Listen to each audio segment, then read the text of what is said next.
With a wonderful stroke of chance, the two meet each other and much fun takes place. So hold on to your seats, sit back and enjoy this wonderful, entertaining play. Without any further ado, let's dive into the world of drama, confusion, comedy and romance. Thank you.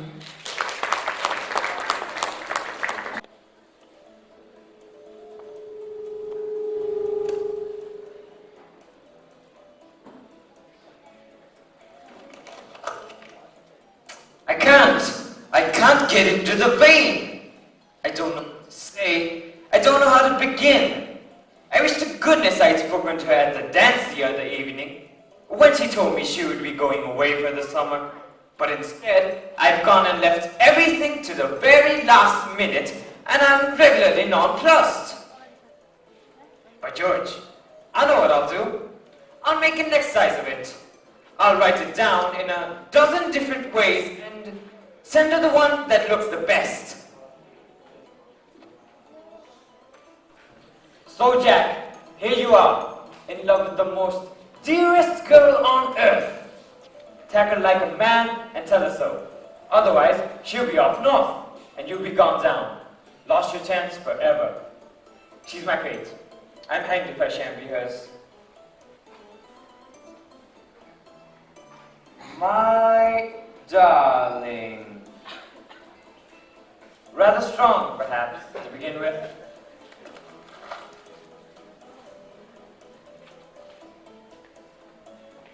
My dear Miss Verdun. No, too formal, and not a bit of what I really feel.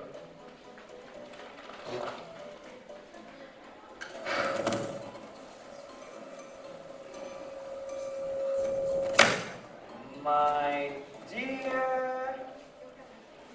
Oh, hang it, why not? My dear Kitty.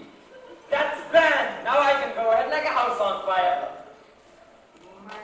Beg pardon, sir, but do you mind? Yes, very much. I'm busy. Go away. Yes, sir, but... I'm busy with the most important affair. Get out! Just as I got off to such a good start, too. My dear Kitty. My dear... I beg pardon, sir? Confounded Brassett, I was not addressing you. Get out!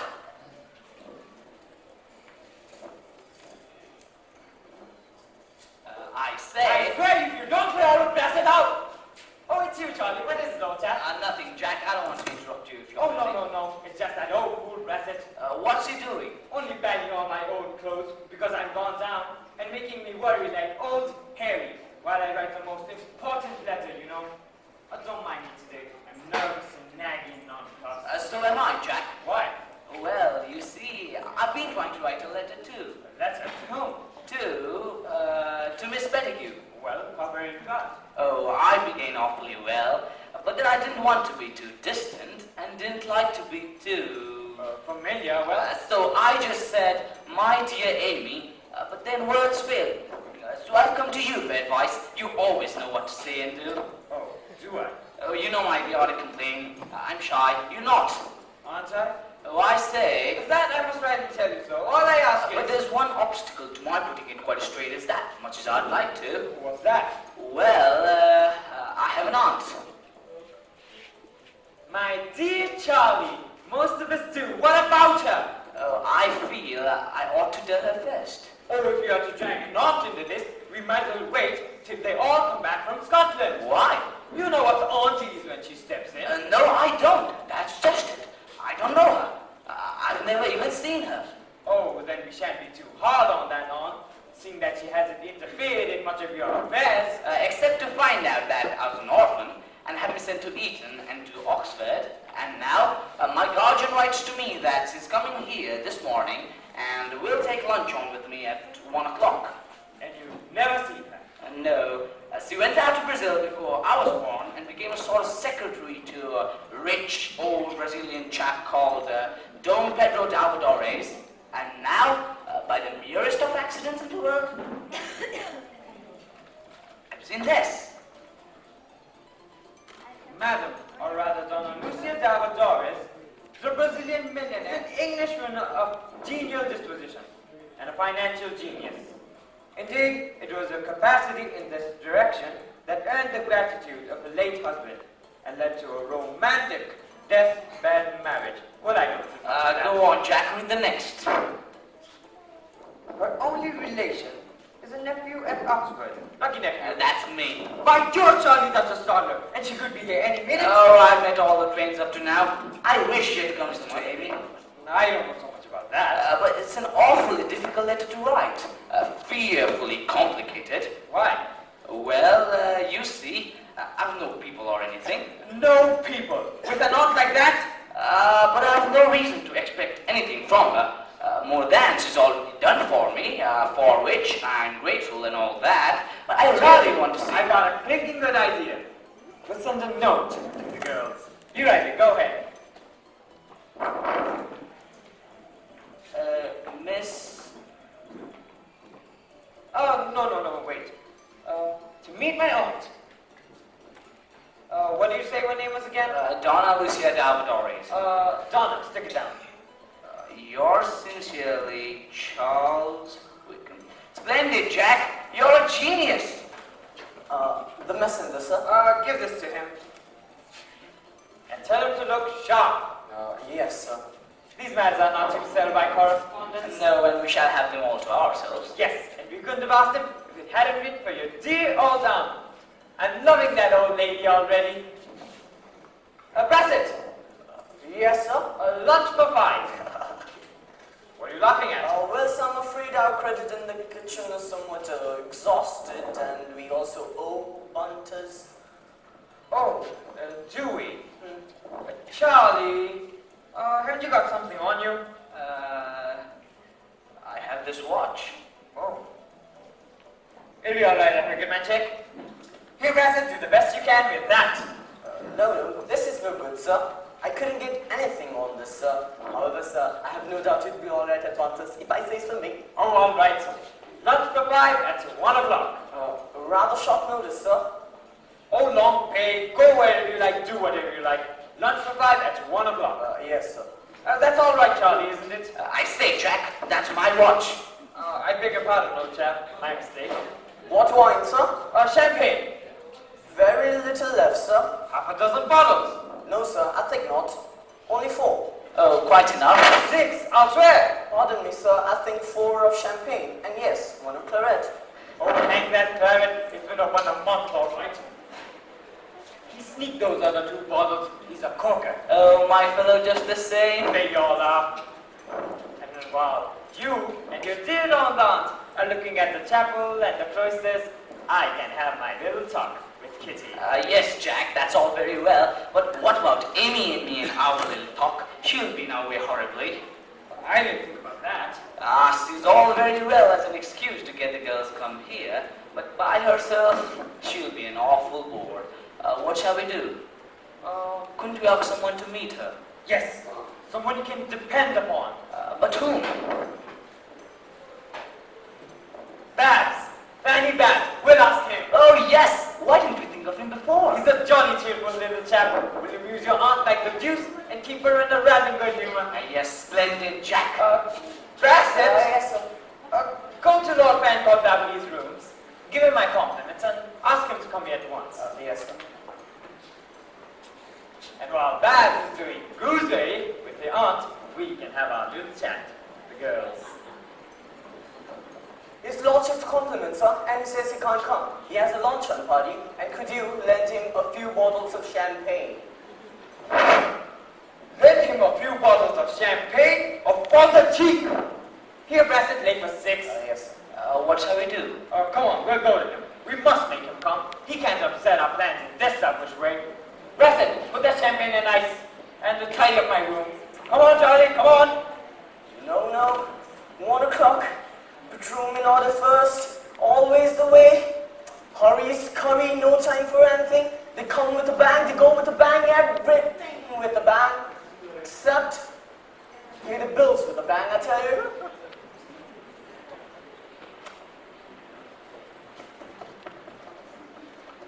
Jack? I say, Jackal man. Where the dickens are you? I wanted to borrow some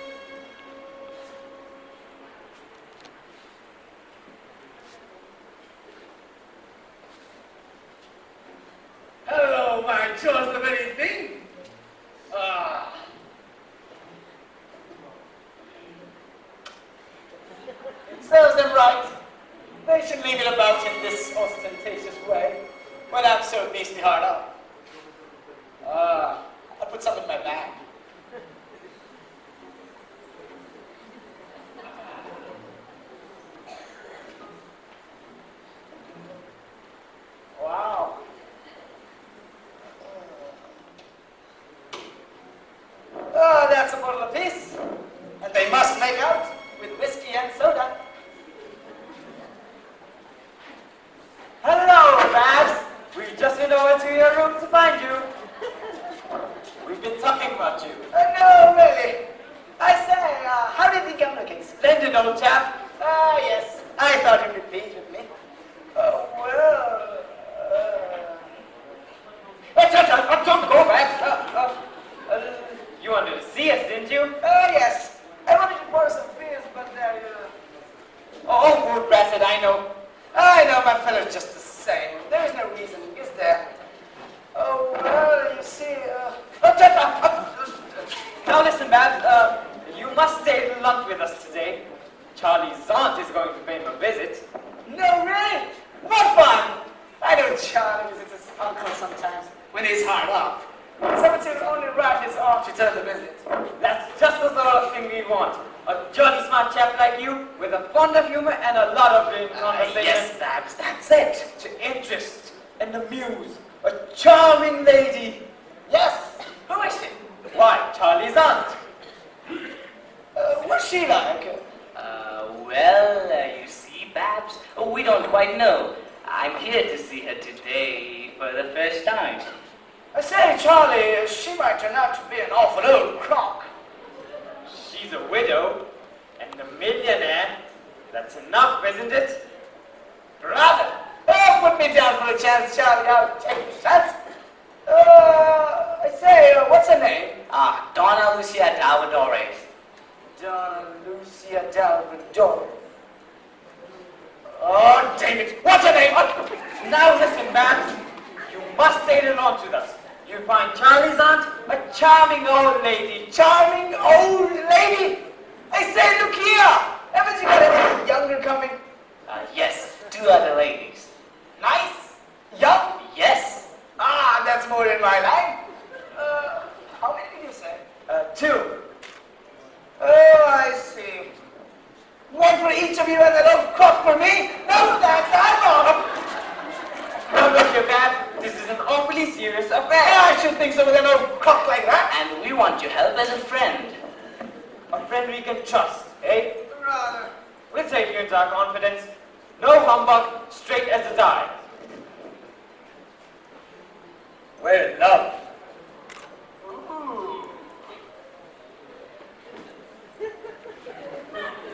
But Charlie as well. Yes, yes. No fool of the flirtation business, but the real damn right, serious thing, you know? And Babbs, if you knew the girls as well as we do, you wouldn't want at it. And we've asked them to come here and lunch with us today.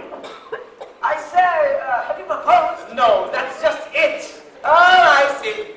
You want me to propose for you? Oh, no, we'll do that by ourselves. That's why we've asked them to come. Well, Babbs, you don't understand our feelings a bit. Jones, I know. I say, haven't you noticed how sad I've been lately? Yes. Yes, what is it? Well, I don't know, but I think I'm in love too. What makes you think that? I've always wanted to be alone and hear the birds sing. And I'm getting so fond of poetry, I can't sleep. I took a drink for a couple of days, but it made me ill for a week. So I left it off, you see. Oh, you've got all the symptoms. Come on, sit down. Tell us all about it. Do you remember when I was bound? Beastly shame. I brought not the last time, the time before. I was awfully ill and took a yacht around the Mediterranean. And at Monte Carlo, I came across an English officer named Delahay. But quite piteous and dying. You know, Jack, he tried to commit suicide. Bad luck at the tables, eh? Oh, yes. He beggared himself and his only child. The sweetest little girl you ever saw, Jack. And to amuse him and keep his spirits up, I used to play cards with him. And what became of him? He died, poor fellow. And what became of her? The sweetest little girl you ever saw. Oh, I lost sight of her. A lady traveling home that way from South America, I believe, took charge of her and brought her to England. You know, Jack, I tried to tell her That you loved her. but she was in such grief that... He was out of your fingertips and the points of your hair. But after all, you know, Jack, I might have rejected and looked a silly ass. No, at any rate, you can sympathize with us. That's... The messenger should be back by now.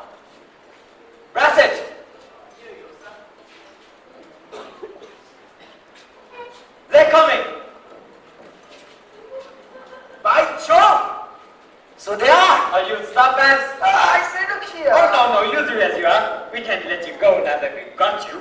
But Jack, don't play the giddy goat. I've got something else to do. Oh, what is it? It's something awfully important. Oh, well, what? I'm gonna play in some amateur theatricals. What? You'll be without again, won't you, Charlie? But I've given my word. Oh, what are you playing? A lady. An old lady. And I've never acted in my life before. And I'm gonna try those things before those fellows come. You can try them on. Here, where are In my rooms, in a box. they? I'll press them just quick. Oh, no. I'll press them in my little bag. Oh, no.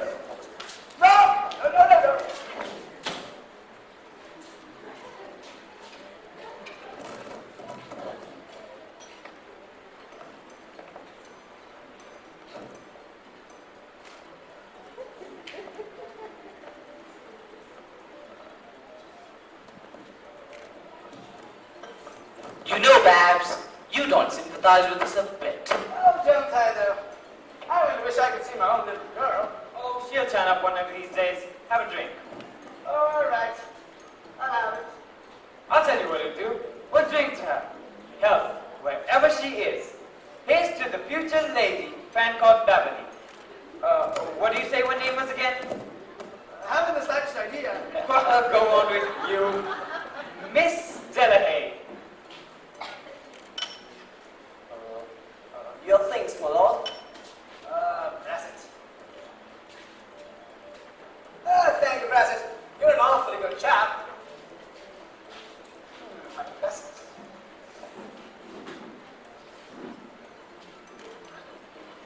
I say, Jack, could you let me have a crown? Half a crown? I don't have half a crown. Charlie, you have half a crown? No, ask Brassett. Brassett. Half a crown? Sure, sir. There you go. Why, thank you. Here you go. Half a crown. Thank you, Jack. Brassett! Here's a tip. Thank you. What have you got here? Give it to me. A chocolate. Chocolates? Let's have a look. No, I'll tell you what I'll do. I'll try them on after lunch when they're all in the garden. No, you can't do that. We shall want you with us. You can try them on here. Won't take long, will it? Only a minute or two. I've lost an awful lot of time over these theatricals. But next term, I need to work. Oh, yes. Here it is. Here's the name. Oh, so it is. Mr. Chesney. I wanted her in. The girls are here and your aunt's not come yet. Gracious Jack, what's how we do? Show them in Brassett. Oh, we can explain.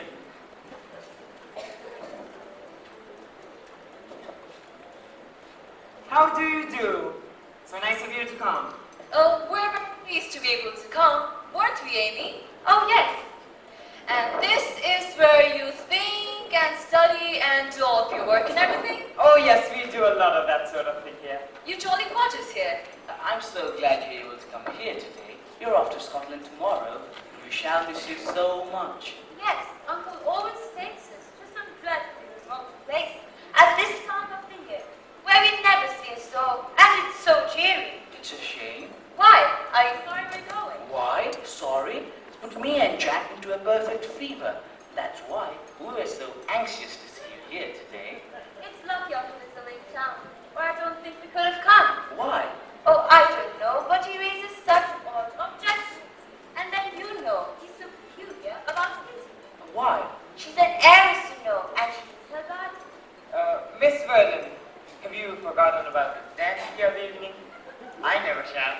No. No, those stolen moments by ourselves in the garden was the very happiest of all my life. And you know, Kitty, the moonlight, it is the true atmosphere for sentiment. I wonder how many people have said that. Now, Kitty, I know when you like it to be an awful play, but today you're quite cynical. I know I am. I'm thinking of that man. Of what man? Of my guardian, Mr. Spettigue, who hurries us away from all our benefits directly we get to know anyone really well. He's a selfish, wicked old man. Are you really so sorry to go away? No, I'm angry, but don't speak about it anymore. Whereas Amy says, I shall cry. What a dear, sweet old lady your aunt must be, Mr. Wykeham. I'm longing to know her. Where is she? Jack, who is my aunt? What? Why? She's hardly arrived yet. No, oh, Kitty. Mr. Wykeham's aunt hasn't come yet. Hasn't come? Oh, though we must. We'll run and do some shopping and come back. Shan't be long. Goodbye. Goodbye. Goodbye. Goodbye. Goodbye. Oh, goodbye. By Jove, there was a lot of hope in what Kitty said. In another minute, I could have told her that I... But never mind. Everything's going on splendidly. Come in. Dad! My dear boy. Dear old Dad, what brings you here? Wherever have you come from? From town, my lad. To have a chat with you. And to bring you your check. Thanks, Dad. You're a brick. A bit overbaked after all these in India. Here you are, my boy. Here's a check to go on with. Thanks, Dad. You know, Dad, I haven't half seen enough of you. I see your hospitality. Oh, I hope, Dad. Never mind. Same when I was a lad. I've been done over that wine monstrously. Were you? Never mind. So was I. Done over everything monstrously at college, my boy, but settle up. I'm very satisfied with you. It's something to go down in the college with a record like yours. I say, my boy, what deuce did you get these cigars from? Oh, those, Dad? That comes to the bills. And now, my boy, must begin to think. Think? Now that I come into the family title, as you know, I have, which you don't know, come into family debts and difficulties. Debts? Far more than what I expected. With the result, all the money I've been saving up in India goes to pay them, Jack. And in short, you and I for the next few years will be, comparatively speaking, poor men. Poor men? That tells me it's all Spettigue. However, I have an small appointment for you. In Bengal. Bengal? What a horrible place! I must get rid of Babs if the Dad stays. Stays? Why not? Dad, I have an idea. Couldn't this matter be settled by a wealthy marriage? No, Jack. That sort of thing I don't like. Check, listen. My chum, Charley Wykeham's aunt, Donna Lucia Dalvadores, is coming here to lunch with us today. She's a widow. A widow. And a millionaire. And a millionaire. And a charming woman. No, Jack. I don't think I would advise you to do a thing of such kind merely for the sake of money. Not me, Dad, you! Me? You young rascal! No. I shall never marry again.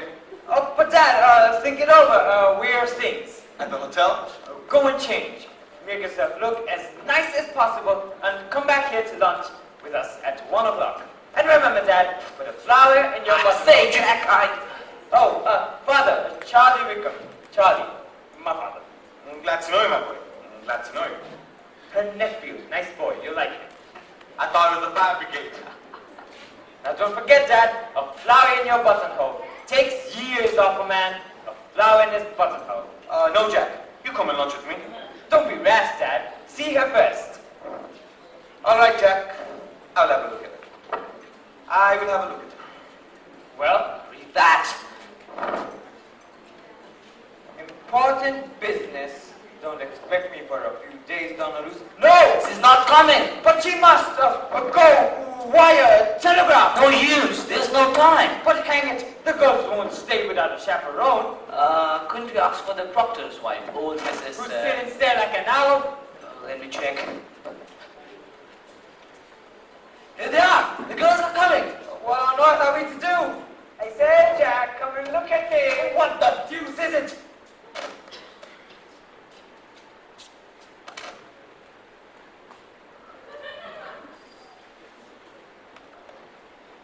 Thank you, God. Charlie, come here. What is it? Do you know what a pious fraud is? Bias fraud? A first cousin to a miracle. Look. Yes, what is it?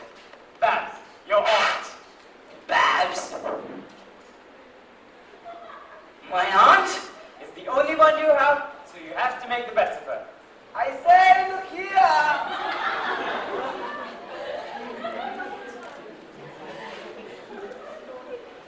Oh, how's this? Splendid!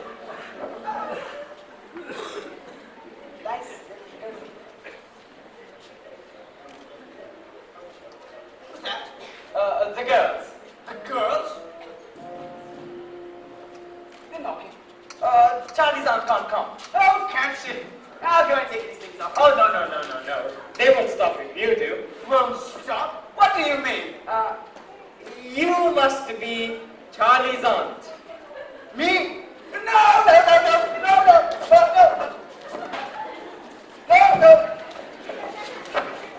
Show them in, Brassett. You're back. So glad. Yes, we've been longer than we intended, but I wanted to get some flowers for Charlie's aunt. Has she come? Yes, has she? I hope she's come. Oh, yes, she's come. Donna, Lucia, Miss Spettigue, Miss Verdun. Girls, Donna, Lucia Davadores. Charlie's aunt. Go on, say something. How do you do, my dears? We called upon you before, Donna Lucia, but hadn't arrived. And we brought you these. Oh, thank you. I hope your journey from town hasn't tired you. Oh, no, it was very jolly. A pleasant time in. What the deuce am I to do these things? To give an address.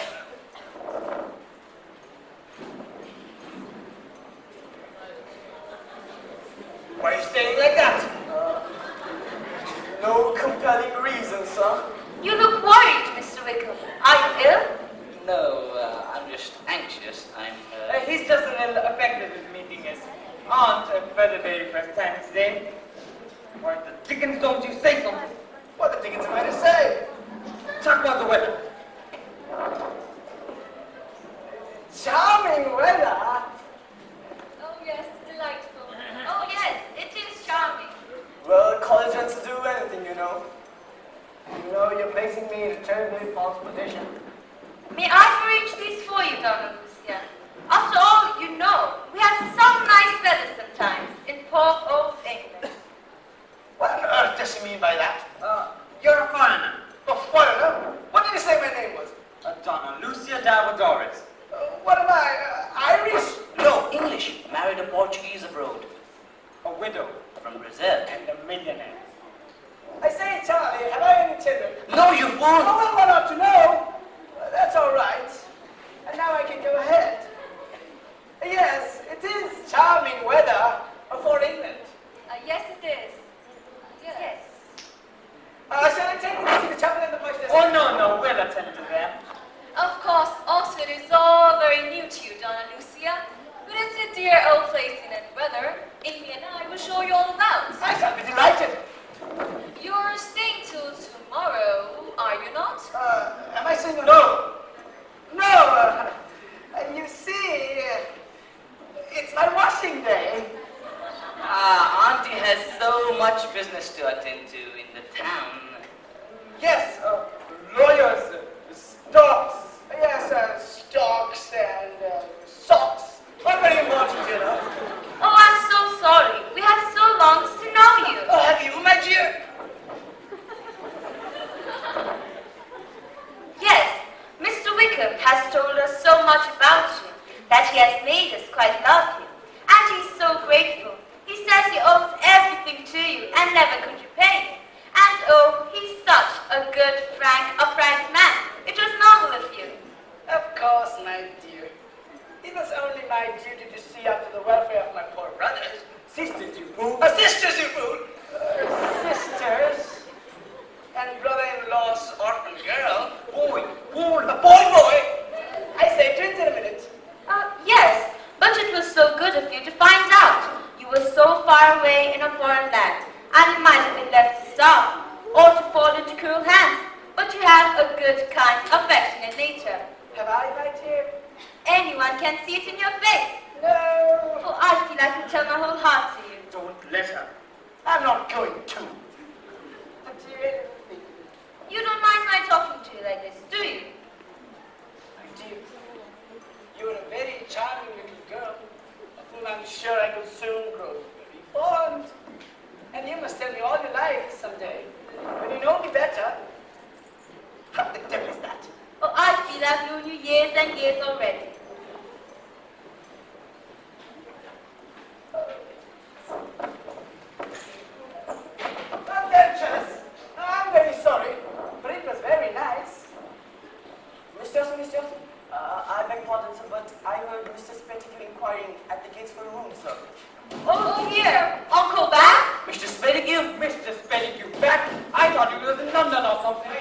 answer this Chesney, door? I beg of you to send him away. Oh, Charlie! Oh, what am I to say? What am I to do? Stay where you are, Babbs. Tell him what you like. Just get rid of him. Oh, I'll get rid of him. Why I'll doesn't get rid of somebody him. answer this door?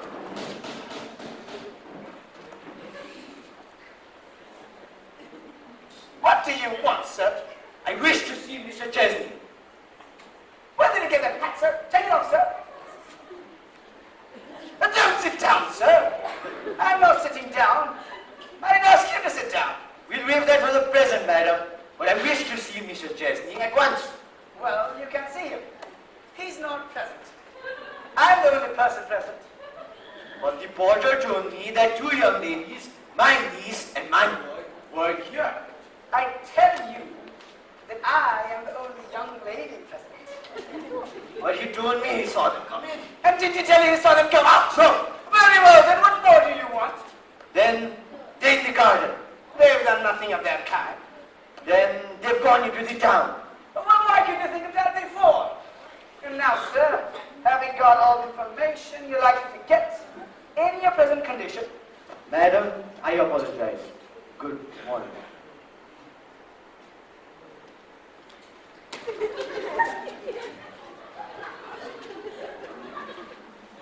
Did you see anything strike this head? I beg your pardon. Did you see anything strike this head? You want me to do it again?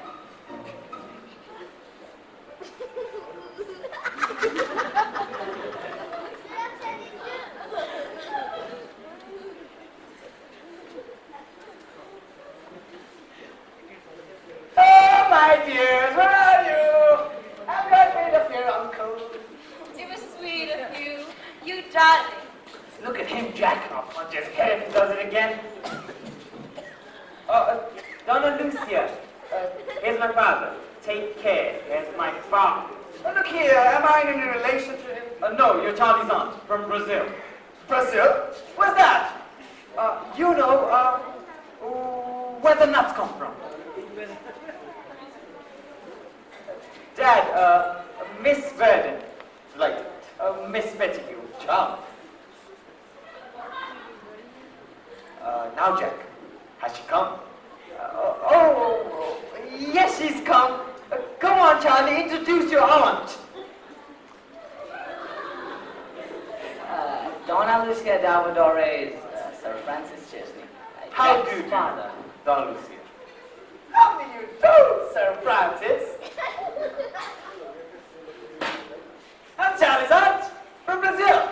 Where the nuts come from? Jack, Yes, Dad? is that the lady?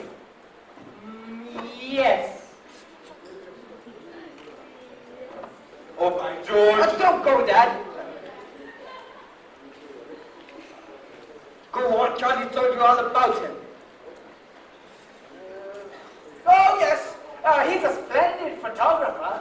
You've only just come today, and you've never been in England. Why the deuce did you say so before? Jack, Yes, Dad? my dear boy, it's impossible. Oh, what, Dad? Well, look at her. Good gracious! Lunch order is ready, sir. Take my father, and be careful how you talk to him. Dad, will you take Donna Lucia? I shall be delighted. Allow me, Donna Lucia.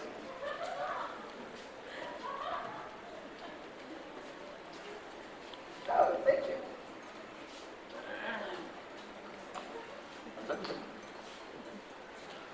You travel a great deal, I suppose. Oh, yes, I've been a great traveler, Sir Francis. I came all the way from London only this morning. Oh, what a pretty flower. Do you like it? Will you accept it? Oh, thank you. I'll have it stuffed. Jack, apple. Open the wine, Brassett. You have very pleasant rooms here, Mr. Chesney. Oh, yes. Oh, yes, they're awfully nice rooms, Mr. Chesney, I'm sure. Don't you think so, Sir Francis? Pleasanter today than usual, I fancy. Lucia, may I have the pleasure? Jack, my boy, where'd you get this stuff from? Brassett, open the champagne. can't find it, sir. Can't find it. Charley, have you seen it? No. No. What has become of it? I thought it was nice. Oh, what is it? What is it you want? The champagne, Donna, Lucia. Well, I thought you'd forget something. So I brought some with myself. In my bag, Brassett. Ah! So I was right after all. And the old fool of a woman told me they were here. Mr. Spettigue. Don't address me, sir. And this is the way you take advantage of my absence. Mr. Spettigue. Don't address me, sir. I have no wish to hold any converse with you. But won't you allow us to explain, sir? My business is with this young man, sir, and not with you. But you won't listen to either of them. See how it, man? Don't interfere. What did you get the hat, sir? Take it off, sir. You forget yourself, sir. Perhaps you'll remember, sir, that ladies are present. I disapprove of the presence and request them to return with me. Sir, perhaps because we can discuss this matter on a more fitting occasion. Certainly, a most excellent suggestion. Let him call again. You're a very foolish old woman, and I beg of you not to interfere. Ladies, come. Sir, you cannot put such an affront upon Mr. Wykeham's friends. I don't know them. I don't know them. Introduce me, Mr. Wykeham. Mr. Spettigue, Sir Francis Chesney. Mr. Chesney is my servant, sir. And this lady here Oh, is... pray don't introduce him to me. I've been sufficiently insulted by that old bum. A gentleman already. I consult my own feelings when I say that. I am deeply annoyed to find a prematurely returning from town. My peace and my ward, lunching, without my permission, with these two young gents. Sir, to meet Mr. Wykeham's aunt. Indeed, There's no indeed in it, sir. I repeat, to meet Mr. Wykeham's aunt. in my mind it matters. In my mind, it matters everything. Therefore, allow me to introduce you.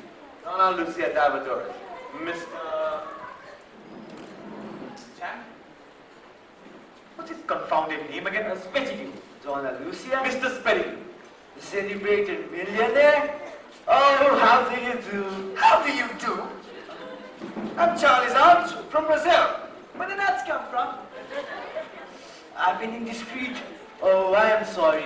I'm very sorry. Go on. Well, I thought you were very rude. But if you apologize, you know, Oh, certainly. I am sorry. Very, very sorry.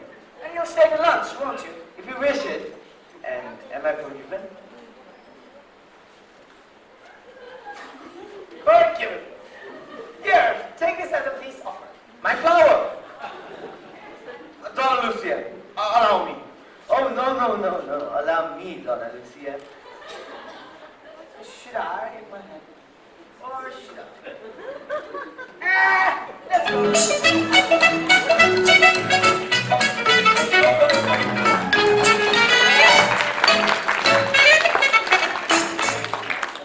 You're old ladies. Nobody built impossible. And it don't seem a bit worse to look at than 2 or 3 I could mention. Holding very high positions too. Both gents have got their eye, no? Law, if they only knew. I fancy Sir Francis is a favorite, but Toes Spettigue fancies himself. Well, college gents will do anything, you know. What are you talking about, Dick? I beg pardon, sir. I was thinking of an old aunt of mine. Aunt, Uncle, I mean. mind your own business and go get tea. QZ, tea. Tea, sir? Yes, sir. Out here. Out here, sir? Yes, it's all right. Don't say like that. I've got special permission. Oh, I beg pardon, sir. And now for Kitty. Where is she? Everything's gone all right at last. Oh, here she is. Oh, hang it. I have a most particular appointment with Kitty. So have I, Jack. With Kitty? No, with Amy.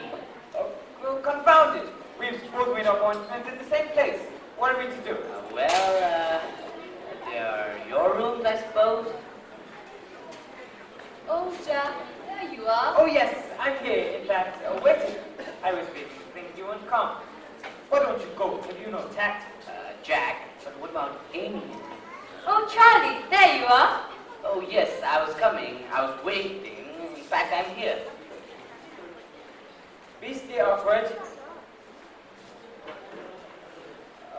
I say, Charley, have you shown Miss Spettigue all around the garden? Yes, I have, Jack. 2 or 3 times already. In fact, we've just come from there. I wish you'd leave us. Lovely garden, isn't it?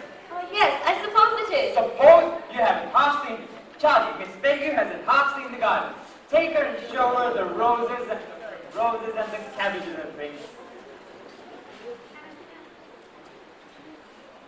And last night, Kitty, we are alone. Well, don't you think it was rather selfish of us, Mr. Chesney, to send them away like that? No, they'll be happy together, alone. And it was starting to seem that I could get 5 minutes with you, safe from some miserable interruption. Indeed, we've had a very pleasant time, and now... And now? I was thinking we ought to be going now. Go? Now? Good gracious, no! Why not? Before I've had a word with you, Miss Verdun, Kitty, won't you sit down? I have something to say to you of importance. Indeed. Shah? Kitty, there are times when a fellow must think a lot and think long. I suppose so. And there are times when a man stops to think, or if he does, he'll score his chance. Yes. Well then, Kitty, Miss Verdun, I wanted to... Oh, I beg pardon. No. Don't mind me. I just wanted to have a word with my boy. Oh, then I'll run into the garden and see the roses and primroses and cabbages and things.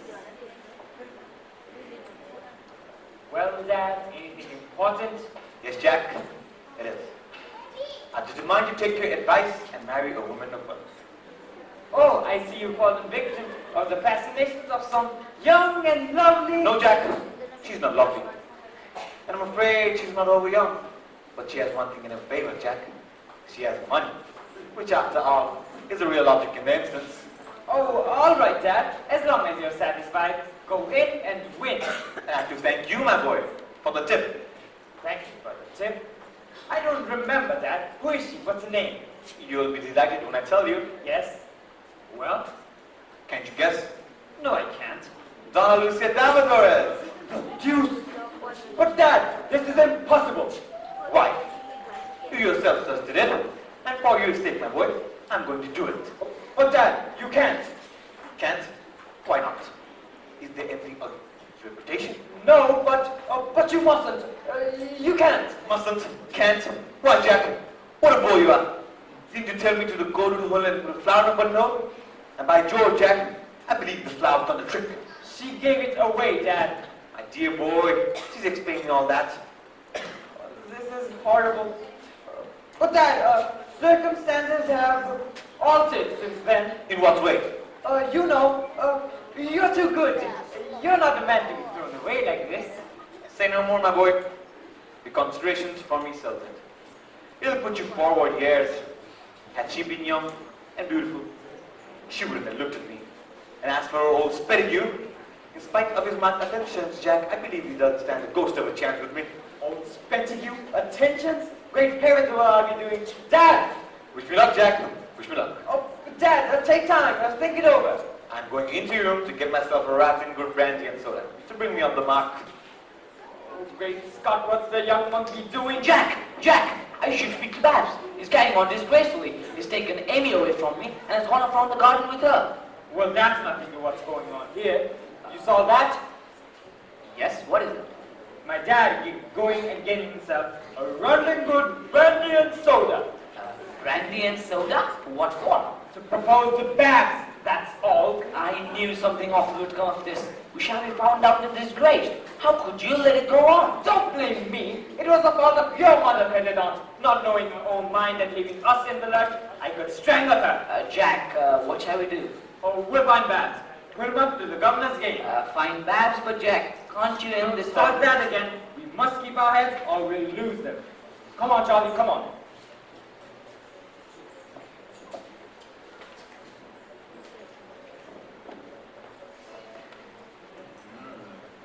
Now I'm ready for anybody, or anything.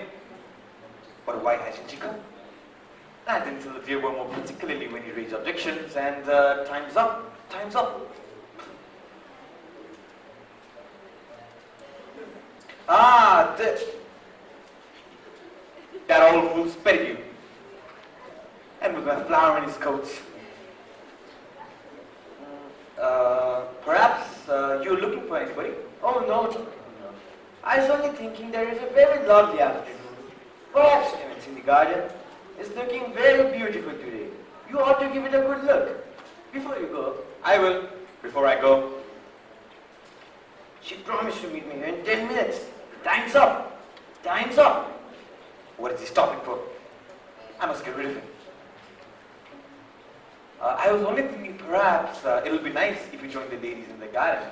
They might find it rude, both of us being away. Perhaps so, perhaps so. She's in the garden.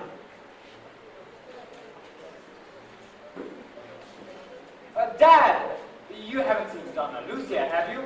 No, I'm not. That's fortunate. But I'm waiting for her here. Waiting for her? Here? Yes, Jack. I have an appointment with her. I didn't tell you before, but she's late.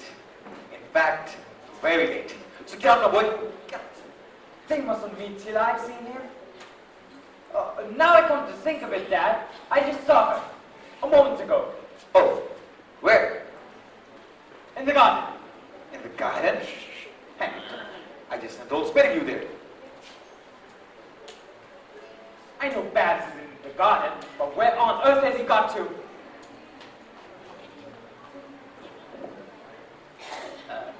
Well, have you found him? No, haven't you? No, I looked all over the place for him. So have I, Jack. And the worst of it is, he's got Amy with him. I'll kill the little monkey when I get a hold of him. Someone's coming. Look at him, Jack! Isn't it too bad? And there you are, Charley. Did you think you'd lost it? Yes, I'm afraid I did. Where have you been with that girl, you fool? Nowhere.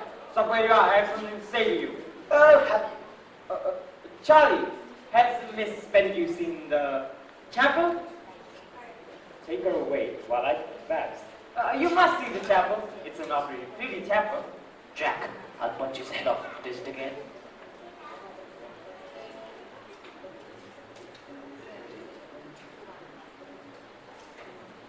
Your business was to take care of those two old chaps, and here you are going on like some But I don't wish to argue. No, I should argue if I were you. Listen, I'm here to put you on your guard. On my brothers! Thank you. My dad, he's going to, propose to you. Oh, is it? That's all right. Well, I'm not going to marry him for you or anybody else. I'll see you in first. Of course not, you fool. All you have to do is be calm and refuse him. All you have to do is remember that you're a real old lady. How the dickens am I to remember that I'm a real old lady with my trousers on? But never mind your trousers. Here's the dad. I'm off. Oh, wait. Wait a minute. What am I to say? I've never been proposed to before. Say he's taken you by surprise. But whatever you do, mind you refuse him.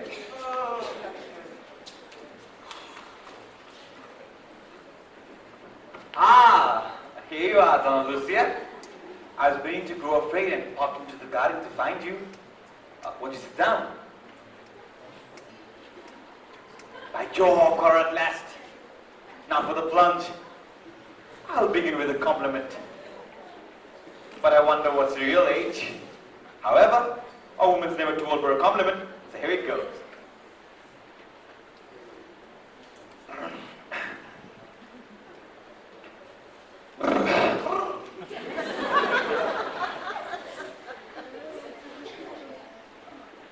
Donna Lucia, to meet you today for the first time, as I have, is to meet like a lonely traveler coming across a bright little flower by the wayside. Do you mean me? Yes, Donna Lucia. Yes. By George, that's a good start. What am I to say to that, I wonder? I think that's very nice and very kind of you. But dear Lucia, do you know what a man longs for when he's lonely, wretched, and desperate? A drink? Yes, no, Donna Lucia, no. What a woman doesn't have one bit. No, Donna Lucia. This is what he longs for. He longs to plant in his own heart that bright little floweret. I know that one. Does he really? Yes, Donna Lucia. And I've come all the way from India to find the little floweret. Oh, you must be tired. Then take a seat. Thank you. But I found the little floweret. Then why don't you put it in a buttonhole? Ah, will you let me? Or will it be given to another, as did before? Ah, yes, I remember. I was a naughty girl this morning. But dear Lucia, It's getting on. the floweret I mean must sit at the head of my table, Table, walk by my side, side. dwell in my heart forever. But I'll waste no more words. I'll come to the point of the soldier's bluntness. Lucia, will you be my wife? Oh! Will you be my little floweret? You've taken me quite by surprise. The fact is, I'm another's. Another's? I say, don't be downhearted. I'll tell you what I'll do if you like. Yes, yes. I will be a sister to you. A sister. Only a sister. Only a sister, nothing more. And no words of mine can make you change your mind. I'm afraid not. You see, I'm in a more peculiar position than I could ever explain. I'm a woman with a history. Well then, I guess it is quite useless of our prolonging this interview, and will you accept my regrets and apologies for ever having broached this? Yes, certainly. Anytime you're fussy. Reduced. Relief. I'm sorry though for the boy's sake. You fool! What do you want to make a fool of my dad like that for? I didn't make a fool of the fool. You fool. Did you hear what he called me? Yes, a flower rat. By the wayside. That's a nice thing, isn't it? That's Spettigue. Yes, I'll Spettigue. I shall land him one. I know I shall. I'm off.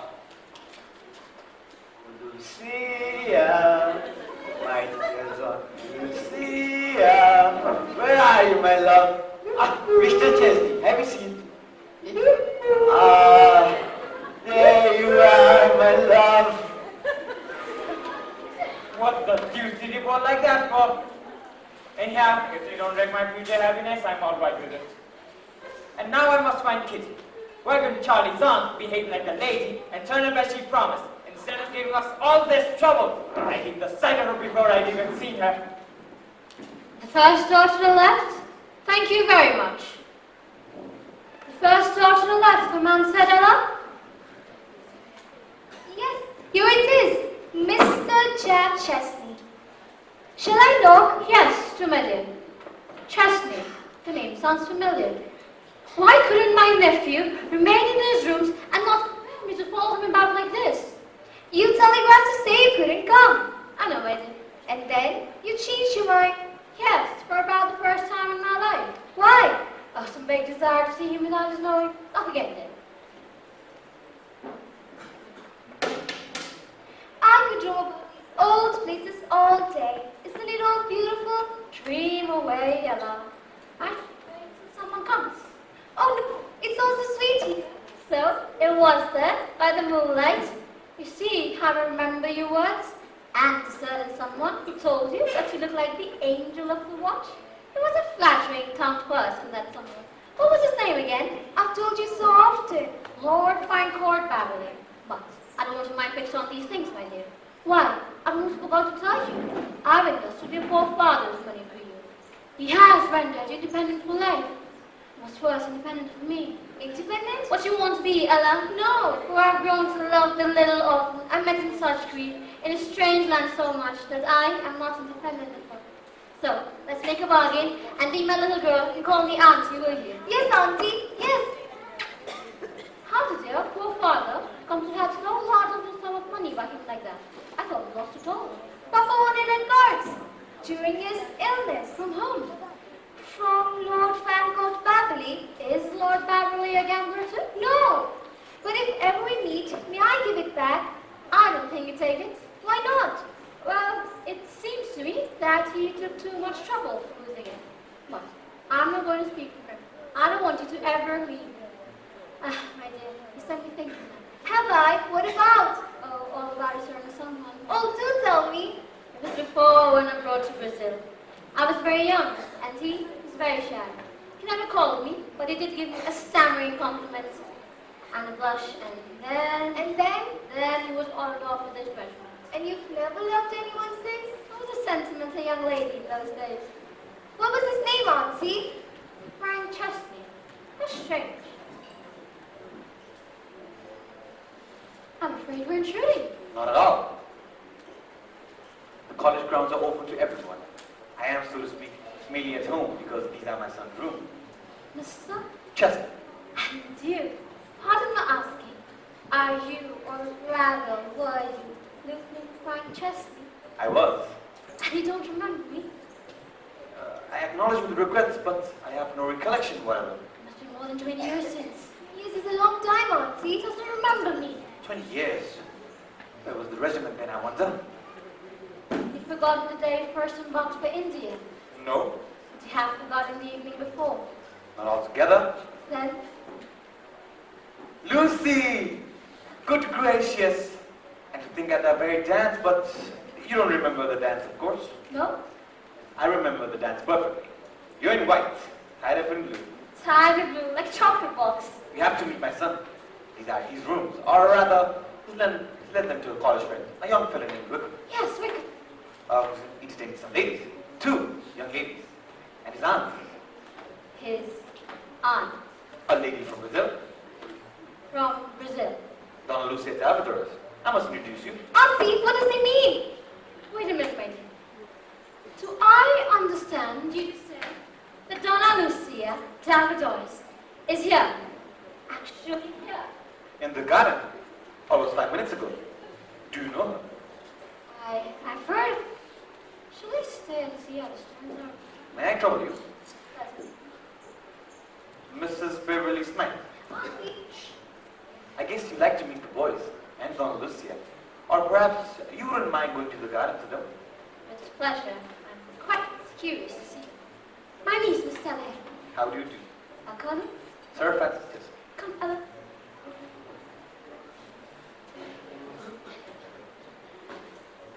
Ah, Jack, my boy. If she had been Donna Lucia, things would have been very different.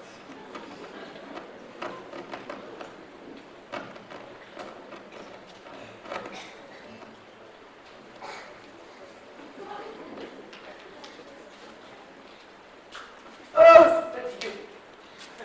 Oh, Lucia, my dear Donna Lucia, where are you hiding, my love? Oh, Lucia, you can't hide from my love, darling. What's his lordship up to with the old gin now? Looks like they were having a game of some kind. I think it's very dangerous to move back like that. I'm not sure I didn't catch sight of his lordship's trousers.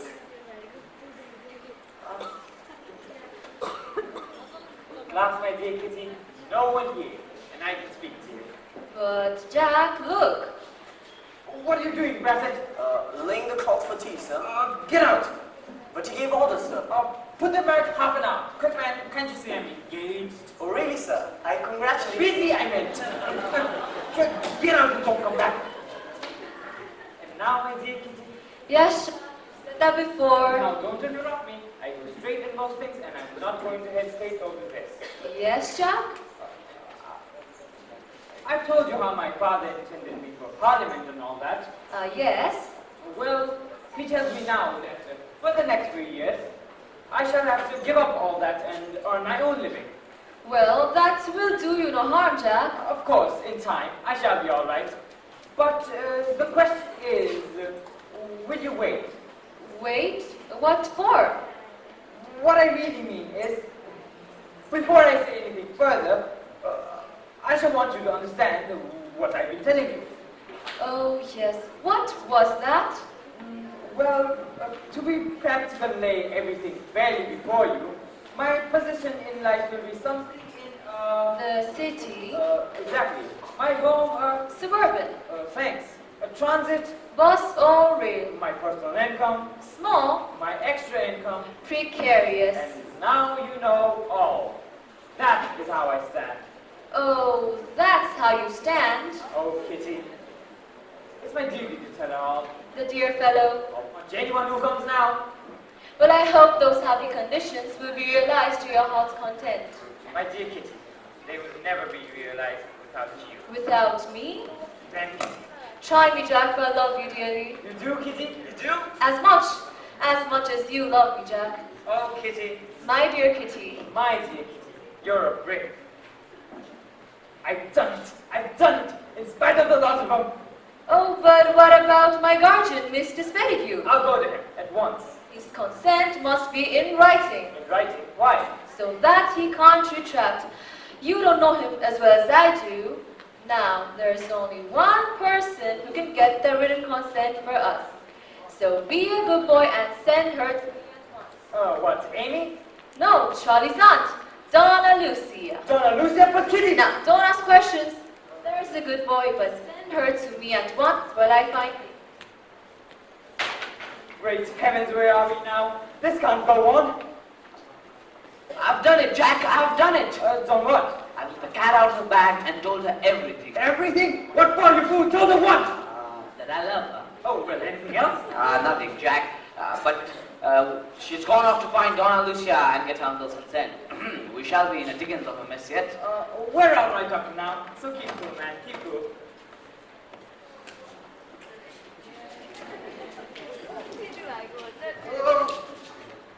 Lucy, we're not to do.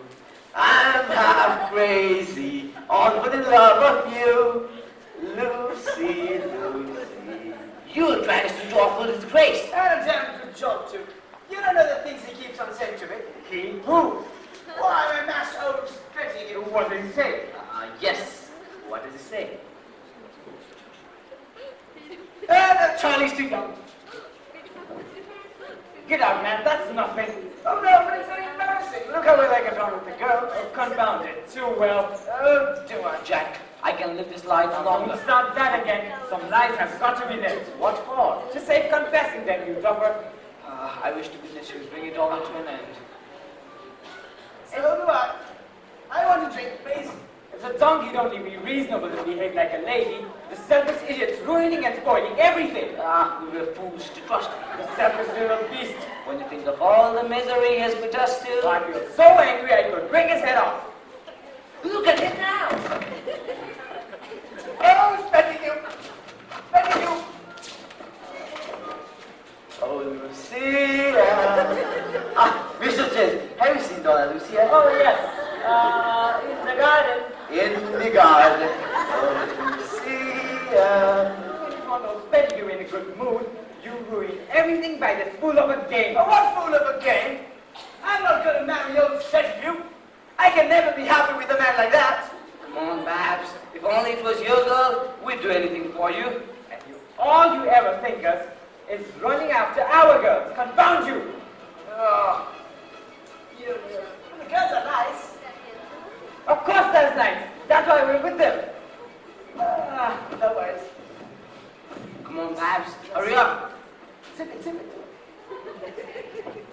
Come on, Jack. Come on. Being a lady is hard. Babbs. Oh, sorry, that's not the way you do it. Oh, yeah. You're all right? Yeah, sure. Come on, Jack. Seems like the girls are already coming. Girls, come on. Oh. Sit down, Babbs. The girls are coming. Oh, Donna Lucia, we've been looking for you everywhere. Amy and I want so much to speak to you. We're in a difficulty. A difficulty? Yes, and we want you to be an angel. Now, Jack, to go away. Yes, go away, Charlie. Yes, go away. They want me to be an angel. You know Amy's uncle, Mrs. Spettigue, is my guardian, and unto my father's will gets nearly all my money if I marry without his consent. And you know, Jack and Kitty are in love with each other. And Jack's lost all his money or something. For years and years. Kitty wants you to. No, wait a moment, Amy dear. Yes, wait a moment, Amy dear. It's her turn now. Now it's your turn. Oh, yes, now it's your turn. And Amy and Charlie are in love with each other too, but you don't object, do you? Oh, no, my dears. You old dear, you dear thing. Now, Jack, do go away. Yes, go away, Charlie. Yes, go away. With the girls want to be alone. I must end this. I must do something. Go and look after the tea. I must bring them all and put an end to this. Now, first, you know where we left off, don't you? Oh yes, you're all in love and want to get married. Well, yes. And we want Uncle's consent. And yours. And we want you to be an angel and do it. An angel and do it? Do what? Why? Get Mr. Spettigue's consent. For the both of us. For both of you? Yes. First, you see, you give your consent to Charley and Amy, won't you? Oh yes, nothing could be nicer. You're so kind, but I knew it from the first. Would you like me to be one of your bridesmaids? No, some other time. Well, now, we want you to get his consent, but mine being a legal affair, you understand, don't you? Your father's will, you mean? Yes, his consent must be in writing. In writing? And you must get it. Get it? Yes, you must make him write a letter or something. Oh no, my dears, I have no influence over him. Oh, but you're so clever and so kind. And so rich. Oh yes, and it's so rich. I remember I gave him half a crown only this morning. At any rate, you must try. Oh, Donna, Lucia, to say you will try. We're going away. Oh no, my dears, don't leave me like this. Yes, we're going to Scotland. Oh, Scotland, I know. A beautiful country where the whiskey comes from. And you are our only hope. Oh, Donna, Lucia, have you ever been in love? Oh yes, dozens of times. I mean, once in love, always in love, you know. Then you know how much it means to us, don't you? I should rather think I do.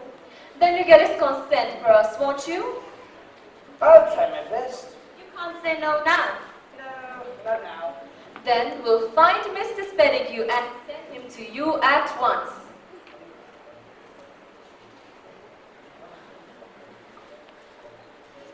Well, what a mess. Oh. Oh, Brassett, can you get me a brandy and soda? Oh, there he is, oh, Spettigue, you read it. Oh, Lucia. Ah, there you are, my love. How I long for this special moment. I have so much to say to you. Lucy. Mrs. Spettigue? Spettigue, will you introduce me? For a cruel interruption. Why can't you straight away? Oh, certainly. Donna Lucia, Mrs. Buttercup Smythe. Donna Lucia Dalmadores. How do you do?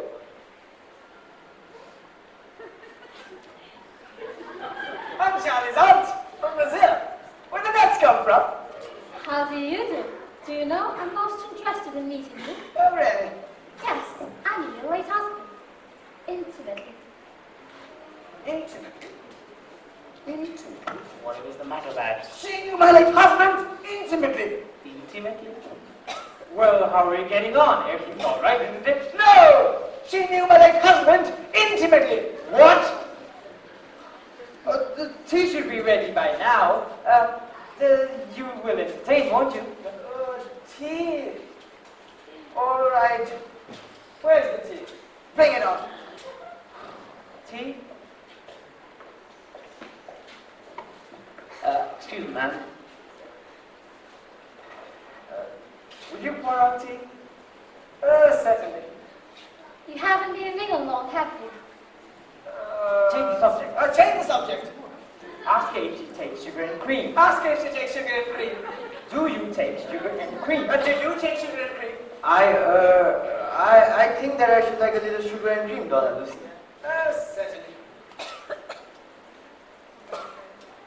I was a great tea maker in some days. Ah, yes.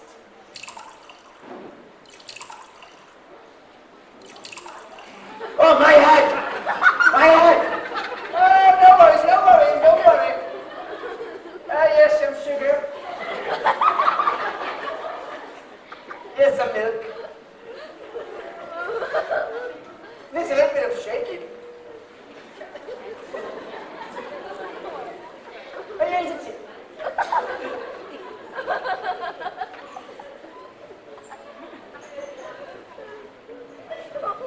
I must be alone.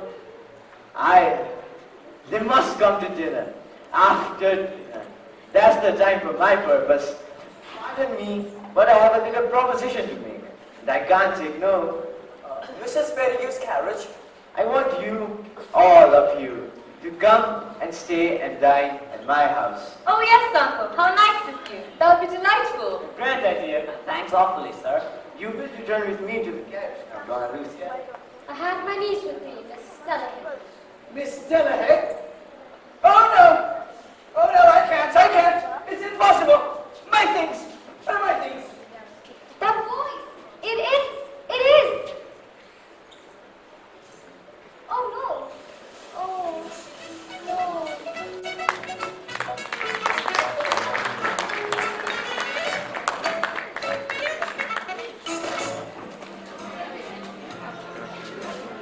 Ah, there they go.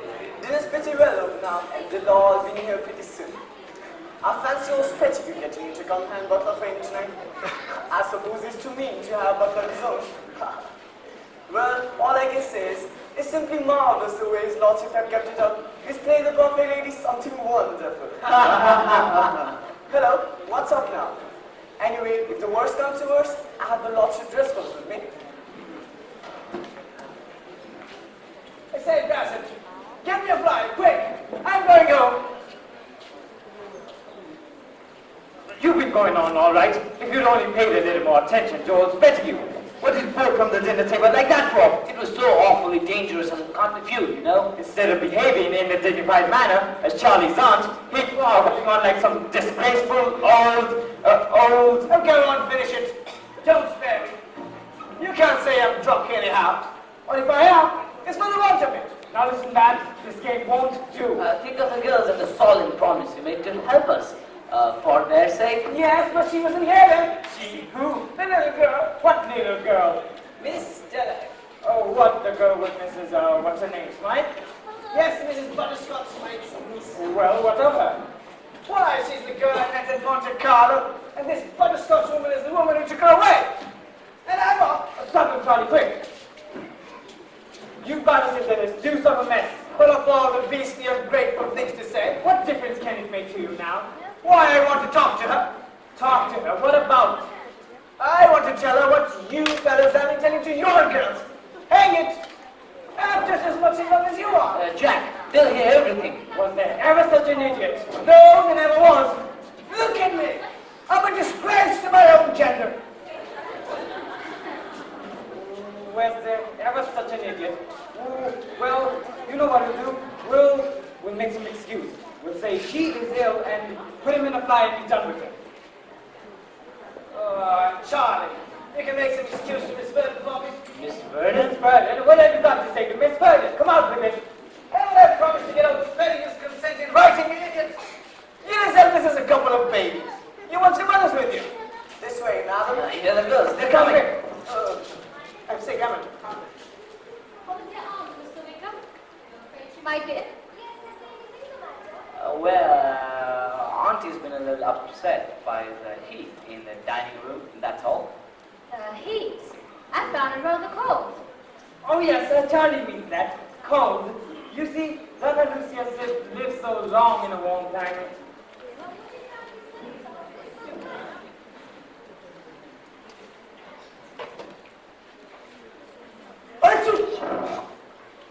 She's up at night, isn't she?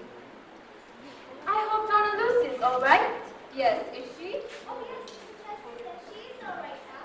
Well, go and tell Mr. Spettigue he's most anxious. And leave her with us. Yes, we'll look after her now. I say, you chumps, don't leave me like this. Well, he has a deuce of a position. I wonder what they'll talk about. I hope they'll be careful before me. I wonder who she really is, Auntie. Oh, some old thing they got after receiving my telegram. Say something to her, Auntie. Let's hear it all. I would, my dear. But look at her. If I thought that they intended that to look like me, I'd never forgive them. Hark at the silly fools. I say, Brassett, what's the story? That's all Petrol's crazy. That's just what I expected. I must put a stop to this. Won't one of the young ladies say something, please? How rude of her to interrupt like that. Oh, she did get back to us. Oh, do tell us, Mrs. Beverley Smythe. Oh, yes, anything about Don Petro would be so interesting. Do Do tell us. But perhaps Donna Lucia would prefer to tell Don Pedro's story yourself. Tom Pedro. Your late husband, you know, Don Pedro. Oh, yes. I know his name. But I don't remember his stories. I don't know to such primitive. It's so bad to those fellas. Well, Don Pedro was the kindest soul in all the world. Also Donna Lucia. Oh, you wouldn't mind, Mrs. Beverley's mind, telling the story to you. And you listen, won't you? Well, if I must, I must. Well, as I said before, Don Pedro, who was the kindest soul in all the world, once found one of his cellarmen, tipsy, very tipsy. So, Don Pedro, whom the man did not recognize. Why was Don Pedro tipsy? No, the man, Donna Lucia. The man was tipsy. Don Pedro was, of course, most abstemious. That's what makes the point of the story. Oh, does it? So, Don Pedro said to the man, what would Don Pedro say to a story like this? Tipsy? Like this? Yes. The man said, oh, that's all right. Don Pedro's often like this. Tipsy? Yes. What of all the damn silly stories of theirs? What did you say the man's name was? Really, I don't know the man's name. Oh, that's a pity. But don't you remember the story, Donna Lucia? It was a favorite one of Don Pedro's. Oh, yes. I streaked when I heard it first. But that reminds me of a very funny story. Well, one of the young ladies play something. Oh, I'm so out of practice. You sing something, Amy. Oh, I can't. I know nothing new. Just sing that charming little ballad. Ta-da-da-da-boo-dee. I'm afraid I can't, Donna Lucia. Won't you sing something for us, Donna Lucia? Me? Yes, one of those charming little Brazilian songs. I've heard Don Pedro was so fond of. Oh, no. I haven't sung since I had measles. What? About 40 years ago. I'm nothing like that. I was the nearest infant. But I play a little. That's a good idea. I shan't have to talk. I can drown their conversation. I hope you quite recovered from the shock my niece gave you today. Oh, yes, I was a little upset, wasn't I? I've suffered so much from giddiness. Were you ever giddy? Never. Oh, well, I was. So what shall I play? Little Beethoven or Bluebirds of Scotland?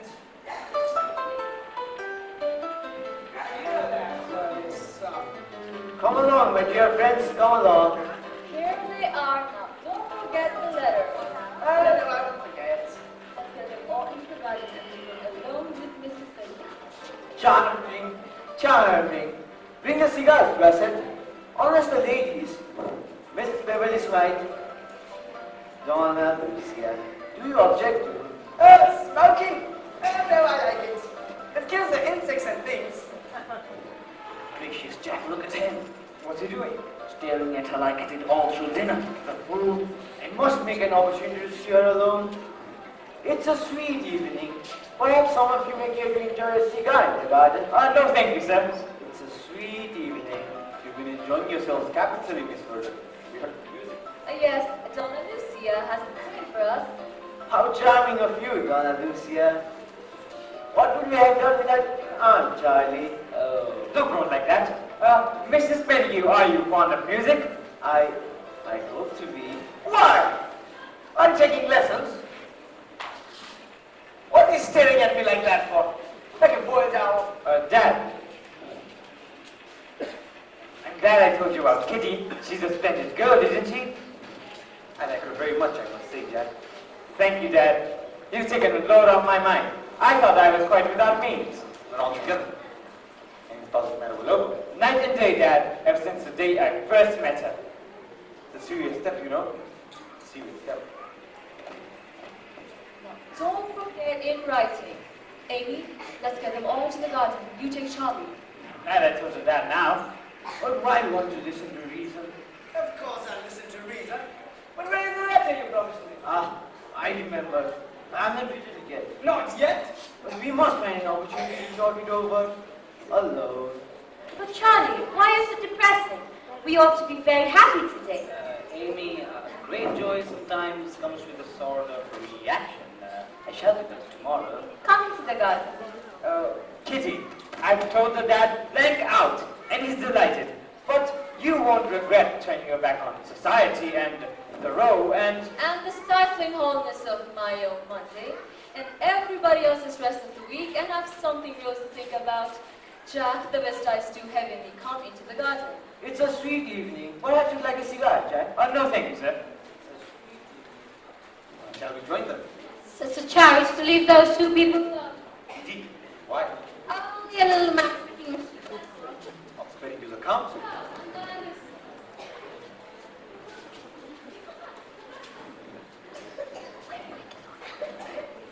Go.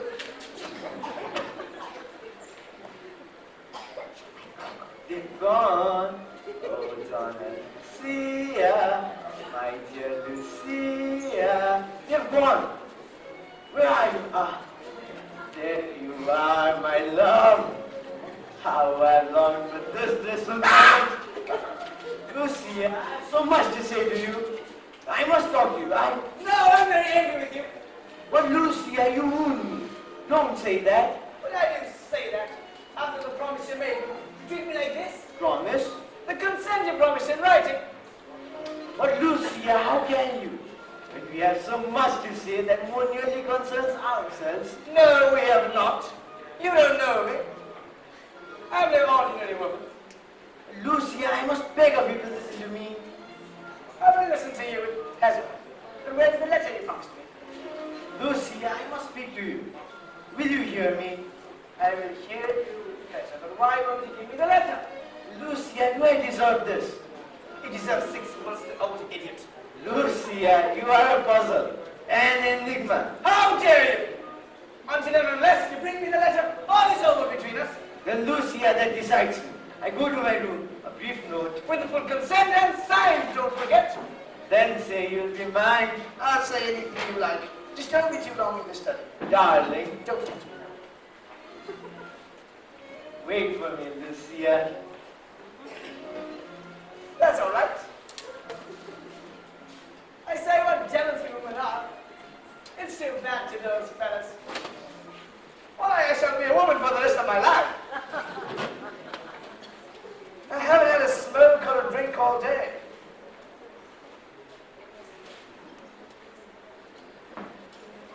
By George, is it right? I wonder how long it'll take. Hang it if I don't chance it.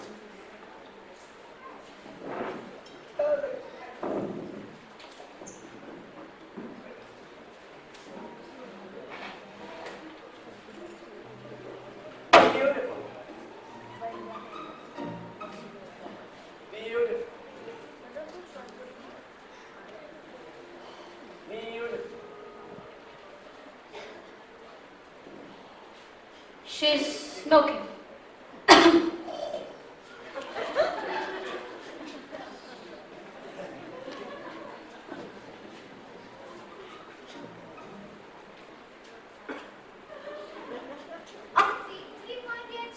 Yes. I thought I'd go and get a wrap of some kind.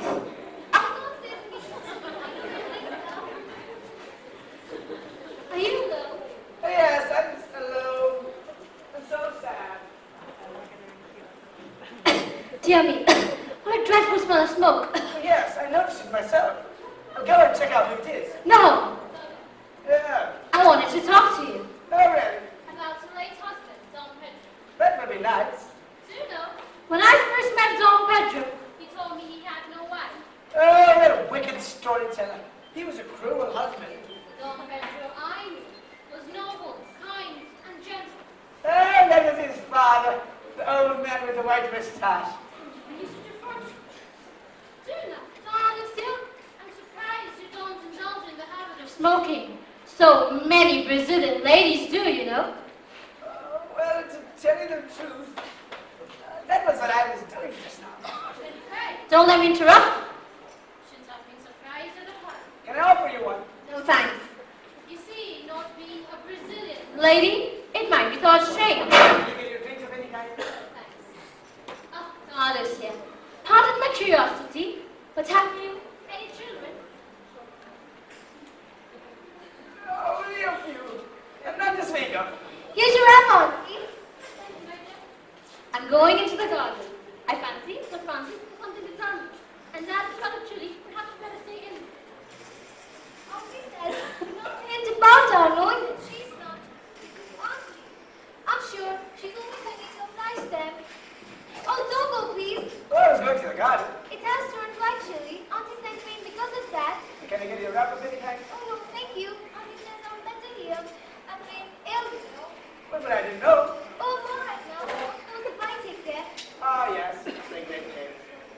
Auntie and Fancy is more particular than usual this evening. For you know, years ago she and Sir Francis were sweethearts. But he went away without telling her that he was ever and ever so fond of her. Auntie says he was shy. And he went away without knowing that she was ever and ever so fond of her. But the loneliest man I knew was shy. And oh, so kind. He got to know how Papa had become so ill and so poor and lost large sum of money to play cards. Auntie says on purpose. I often wondered why they played cards and Papa so ill soon. But when I asked the doctor if it was drinking and how, he said not the game that was there, but I put all the money and if ever we need, I mean to give it back. Oh, no, you must never think of doing that. It would be like accusing him of sort of cheating, you know. But it was so much. Enough. Auntie says to make me independent for life. Do you think he would take it back with you then? Oh, but I should feel my duty. Oh, no, it's too late now. But he went away. Before I had time to tell him how much I loved him for his kindness to my poor father. You don't mind me talking to you like this, do you? I don't know why, but I like to talk to you. I like you, and I do so long to see him again.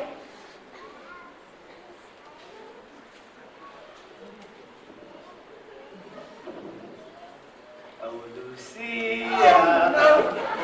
Dear Donna, Lucia. Have you got the letter? Yes, here's the letter. But first, make my happiness complete. Say that from this distant moment, we are engaged. We are engaged. Got it. We are engaged. Darling, Mr. Spettigue. call me Stephen. Is this the letter, Steve? Yes, that's the letter. And are we engaged?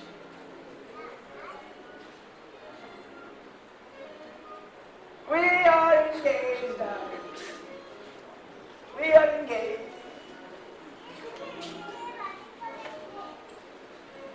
Oh, Lucia. Finally engaged. Ah, Mrs. Babberley's right.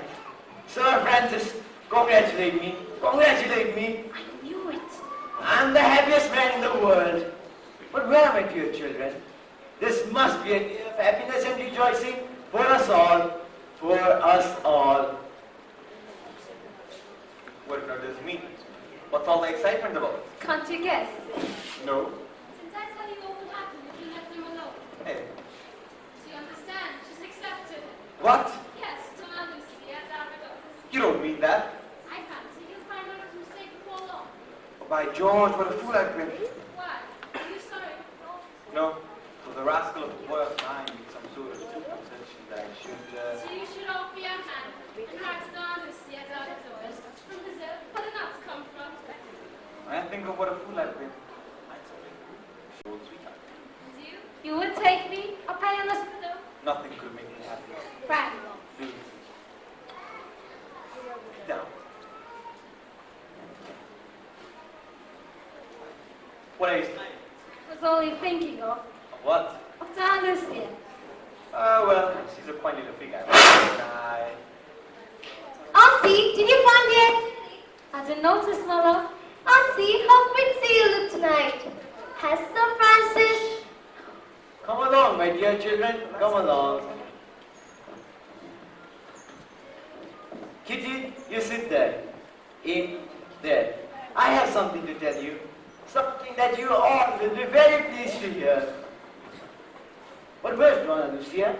Donna Lucia's gone to her room, I fancy. Ah, perhaps it's just as well. Before she returns, I have a little secret I must tell you all. A secret? Oh, really? I'm sure you'll pardon me if I ask for your attention for just a few minutes.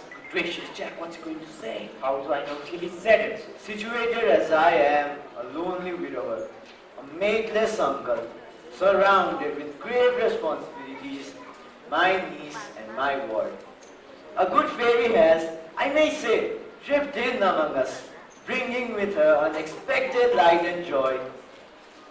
Who does he mean? Oh, shut up! Under her influence, I have consented to the engagement of my niece to a gentleman in whose honor and probity I have the fullest confidence, Mr. Charles Wykeham. Oh, Charley, how sweet of your dear aunt. Furthermore, charmed by her irresistible spells, I have consented to the engagement of my ward to John, only son of my dear friend, Sir Francis Chesney. But Sir Francis, what will you say to a third engagement? A third? What? Our good fairy, nay, let me add a further metaphor. One whose name is honored in the southwestern hemisphere as that of Rothschild in Europe, has consented to become Mrs. Stephen Spettigue. I allude to our dear friend, Donna Lucia. What's that? I beg pardon, sir, the trade. You were careful, Brassett. Uncle? You were careful, Brassett. Nothing could be Spettigue, I can't listen to this ghastly farrago no longer. Mr. Wykeham, sir, what do you mean? I say, sir, and I really don't care what the result may be, but I can't listen to this ghastly farrago no I longer. presume, sir, in espousing my niece? No, I can't. I won't spouse under this false and lying pretenses. That woman, Do you allude in such a manner to? I say that woman, I must beg of you to speak with more respect of your aunt. she is not my aunt. Not your aunt? What do you mean? I love Amy far too sincerely to... Never mind that, sir. Explain your words. Mr. Spettigue, will you allow me to say that the blame is mine and let me explain? Don't address me, sir. Answer me. Explain your words. I must say his lordship of this. At the last moment this morning, my aunt, on his account we had invited Miss Verdun and Miss Spettigue, telegraphed to say that she could not come. The ladies arrived, then Jack and I prevailed upon another person To personate her? I have been treacherously, infamously deceived. that was not our You intention. like me, sir? I beg your pardon, sir, but you forget that you were not expected. Or from like that? With a wig? Well, you can't blame her for that. I say, may I come in? Turn the woman out of the house.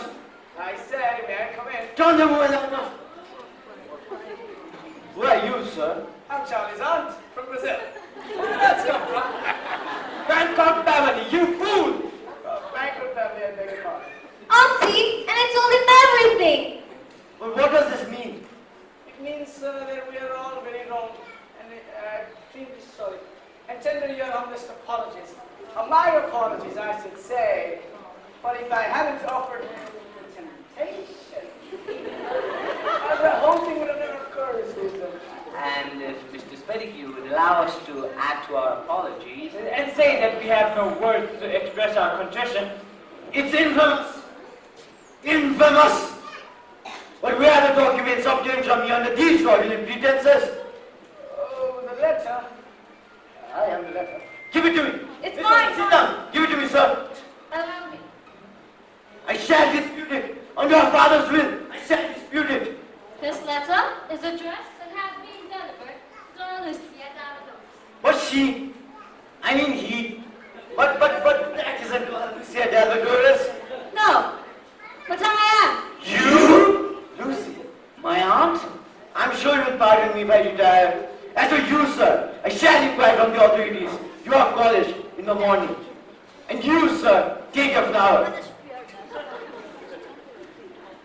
My flower.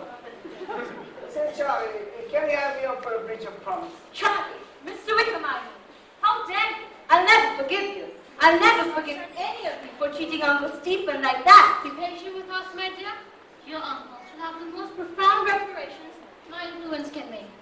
As for my own part, I only shared in deception when I found another lady established in my place. No wonder she knew about my late husband. Well, I'm as sorry as anyone, but I trust Shah with my life. Indeed, then he must wait till after his mother. Mother? Yes, Don Lucia, deceiving me as much as anybody. has, however, done me the honor of recollecting in her affection, has now assumed authority. So look out, Jack. Lord Fancourt, Babberley, I'm afraid you have gained one confidence that nothing can excuse. I know, and I reproach myself beyond expression. But I wouldn't part with that memory of that confidence to save my life. And if Miss Delahay will allow me to say so, I'm willing to atone for it with a lifelong devotion. I'll see. Now, where's my son? Here, Mama. I shall have to talk to you very seriously before I give you this. And Charley, I'll never forgive you if you deceive that sweet girl ever again. And as for you, sir... Oh, no, never again. I'll give you my word. I'll give you the clothes if you like. I'm done with them. Miss Delahay has consented to take me over as a husband. And in future, I shall resign to Sir Francis Chesney all claims to Charlie's arm.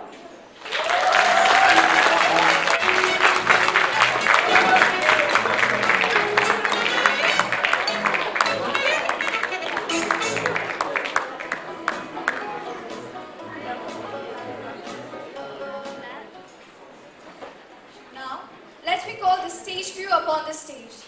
8154 Subodh, 8143 Narayan, 8053 Ujjwal, 8178 Sayana, 8003 Alok, 8054 Aditi, 8173 Abha, 8059 Jeena, 8074 Shrestha, 8168 Prakriti, 8176 Tenzing, 8030 Prasoon.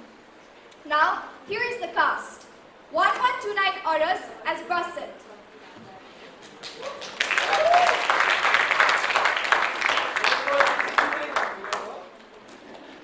8152 Prithvi as Stephen Spettigue. Lucy. 8050 Sulov as Jack Chesney and 8164 Manjima as Kitty Verdun.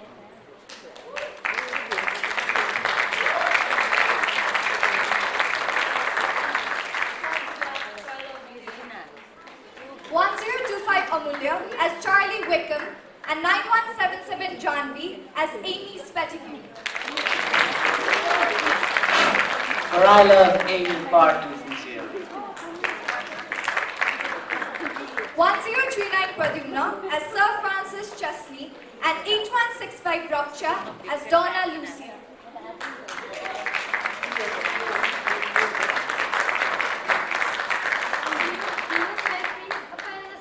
Nothing could make me happy.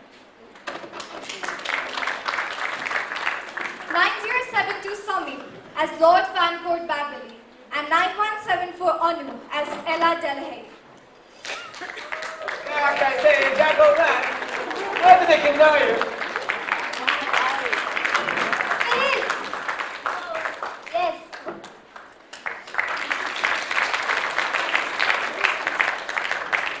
The promoters, 8158 Sushita, 9170 Sonali, that's me, and 9171 Priyanka.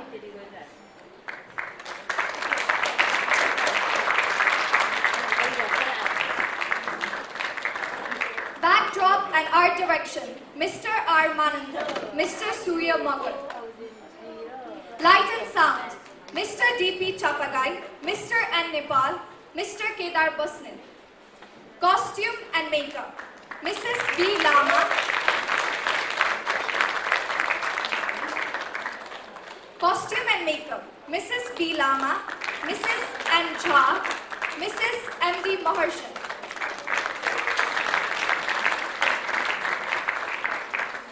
Props and stage management, Mr. C. Sharma, Mr. B. Sharma.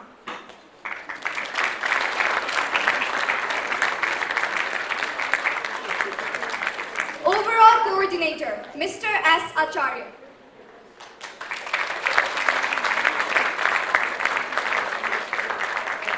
The directors, Mrs. C. Dolma and Mr. K. Bhusal.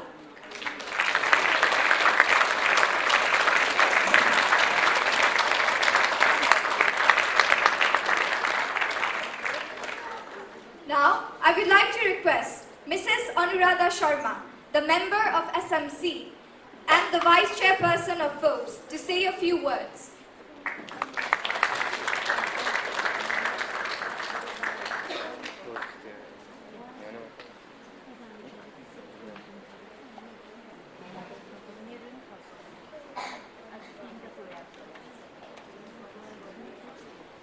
Thank you for giving me this opportunity. His Excellency, Madam Excellency, School Principal, Vice Principals, all the staff of the school, and all parents who are here today. Today, being a parent of this Budhanilkantha school, I am feeling very proud. Not me, I think all of us are feeling very proud. Thank you all the students, teachers, whole team. Congratulations to all. We enjoyed this afternoon very much. Thank you all for this, and good afternoon you all. Thank you, ma'am. Now, I would like to request our principal, Mr. Khulal, to express his views about the play.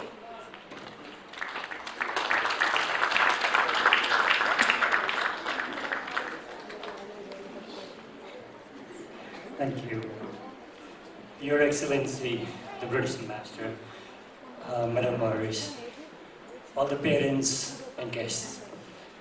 First of all, I sincerely hope that you had a wonderful time, and thank you, Honorable Ma'am, for these wonderful words.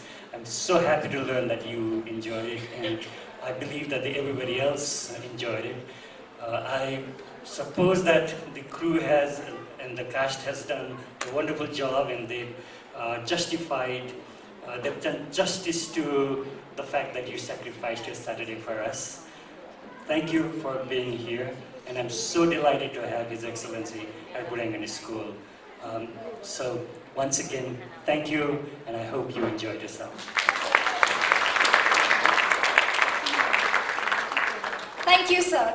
Finally, I would like to request His Excellency, Mr. Richard Morris, to come up on the stage and speak a few words about the play.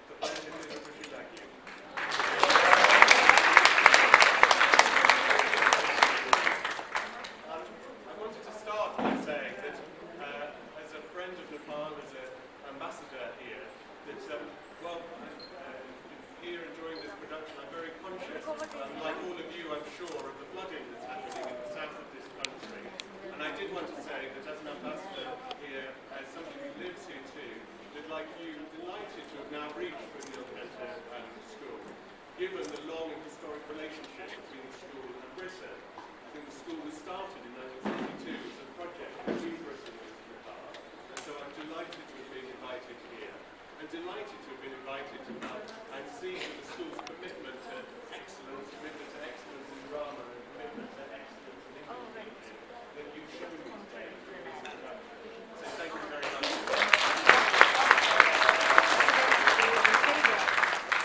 Also, I wanted to say, as somebody who's been in the audience, that how much I've enjoyed the production, and thanks and congratulations to everybody who's involved. I think we can all see on the stage that it's not just the actors who are there, but how much effort goes into a production like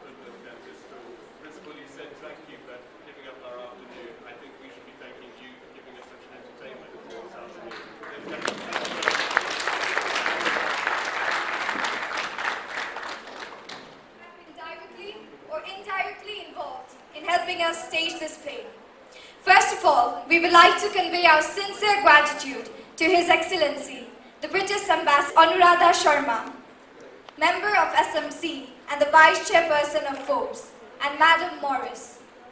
Mr. Vidhan Rana, member of SMC and the President of SEBS. Mr. N.P. Sharma, the former principal, and all our parents who have come a long way to Budhanilkantha School despite your busy schedule. We are delighted and much encouraged by your presence. We are thankful to the principal, the vice principals, the CAO, the teachers, and the Council of School Prefects. We are also grateful to the kitchen and the maintenance departments and the light and sound crew. Similarly, a big thanks to the art department and 8048 Subham, 8025 Mohit, 8008 Amrit, 8060 Malika, 8099 Sushant, and 8062 Namna. Our thanks to 8161 Jenny for helping out with hair and makeup. We also owe our sincere thanks to the General Office, the Principal's Office, the Nepali Department, Mr. M.B. Gurung, Mr. B.R. Maharjan, Mr. Tulsi Narayan Chitrakar, and Mrs. Soni Shrestha, and Mrs. S. Lamsal. Finally, we owe our sincere gratitude to Kamana Books and Stationery. Thank you very much once again. Have a great day.